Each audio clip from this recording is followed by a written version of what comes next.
It was meant to be a simple Friday night, just meeting up at the local bar after another grueling week. The kind of evening where laughter drifts over clinking glasses and no one cares about the clock. But that night, laughter had edges that cut.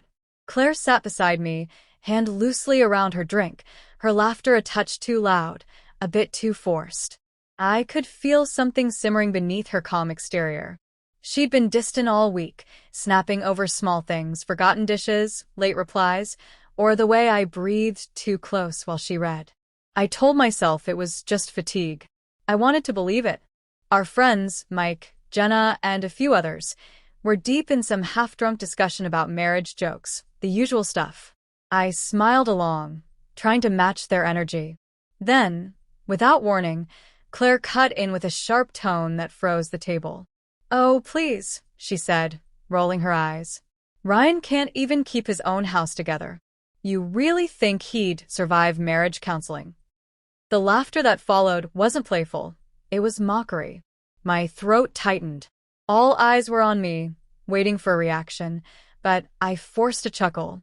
"Yeah, I guess I'm the problem," I said lightly, my hands already cold around the glass. She didn't stop.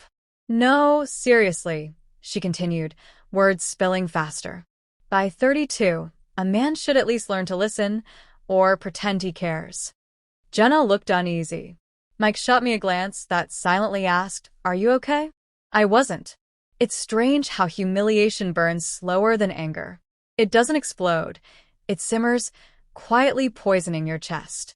I sipped my beer, trying to swallow it down, but her tone, smirk, and the pitying glances around the table replayed in my mind. "Claire," I said softly, leaning toward her, "can we not do this here?" She sighed dramatically. "Oh, come on, Ryan. Don't make it a thing. I'm joking." She wasn't. I saw it in her eyes, half annoyance, half guilt, mostly the thrill of control. The rest of the night crawled. Conversations moved on, but I wasn't part of them. I was physically present, mentally trapped in that sting of public embarrassment. When we finally left the bar, the air outside was thick and heavy, the city's sounds distant, muffled underwater. Claire walked ahead, heels clicking on the pavement, shoulders stiff. I followed silently. Halfway to the car, she stopped and turned. Her face had softened, the sharpness replaced by fragility. "Hey," she said quietly. "Don't be mad, okay?" I met her eyes. "You meant every word," I replied. "You just didn't mean to say it out loud." She blinked fast, lips trembling. "Ryan, please calm down. I love you." The word hung between us, soft, heavy, almost suffocating. Love. She used it like a bandage over the wound she'd just inflicted. I wanted to believe her, but part of me wondered if love was supposed to feel like this, like bleeding from invisible cuts. I unlocked the car without another word. She slid in beside me, quiet now, her earlier confidence gone. The silence pressed on my chest, thicker than shouting ever could. I drove in circles for hours that night, not because I was lost, but because I wasn't ready to face what her words had revealed. When we got home, the house felt colder than usual. Not the AC silence. The kind that hums in your ears, filling spaces where words should live. Claire slipped off her shoes by the door and walked straight to the bedroom without looking back. I lingered in the hallway, staring at the faint lipstick mark on her glass, still imagining the laughter after her words. For a long time, I didn't move. I listened to the faint creak of the floorboards matching my heartbeat. Finally, I entered the bedroom. She sat on the edge of the bed, elbows on her knees, face buried in her hands. "I shouldn't have said that," she murmured, soft now, stripped of the bar's edge. "You think," I replied quietly, tired, no anger left. "You embarrass me in front of people I've known for years." Her eyes were red but dry. "I don't know why I do that. Sometimes when I drink, things come out wrong. I didn't mean to hurt you." I leaned against the doorframe, arms crossed. "The problem, Claire, is that when you're angry, you tell the truth, then blame alcohol so you can take it back later." Her lips parted as if to argue, but no words came. Instead, she looked down, twisting her hands in her lap. I love you, she whispered. Even when I'm stupid, even when I screw up. It was the same line from outside the bar, and somehow emptier the second time. Love shouldn't feel like damage control. I sat across from her. Do you? I asked. Because love shouldn't sound like humiliation in front of friends.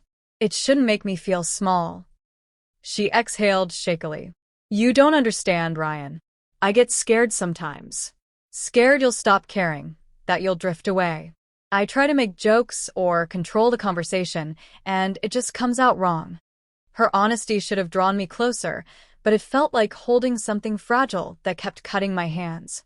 I stayed silent, listening to the clock tick, headlights flashing through the window. Finally, I said, maybe we both need to stop pretending this is fine. You keep testing how far you can push before I break, and I keep forgiving you, hoping you'll stop. Her eyes went glassy. So, what are you saying? I'm saying I'm tired, I said. Tired of proving my worth to the person who's supposed to already see it. Tears rolled down her cheeks. Please don't say that. Please. I'm not walking away. I know, I said softly. But I can't keep patching up something you keep tearing apart. She reached for my hand hesitantly. I'll fix it. I promise. Promises. I'd heard them before, after fights, apologies, cold mornings following hot words. Always temporary, like paper walls crumbling in the next storm. I pulled my hand away gently and stood. Then start with yourself, I said. Because I can't keep being the one who bleeds for your lessons. That night, I slept on the couch. She didn't follow, and I didn't expect her to. In the early hours, I woke to the bedroom door creaking open.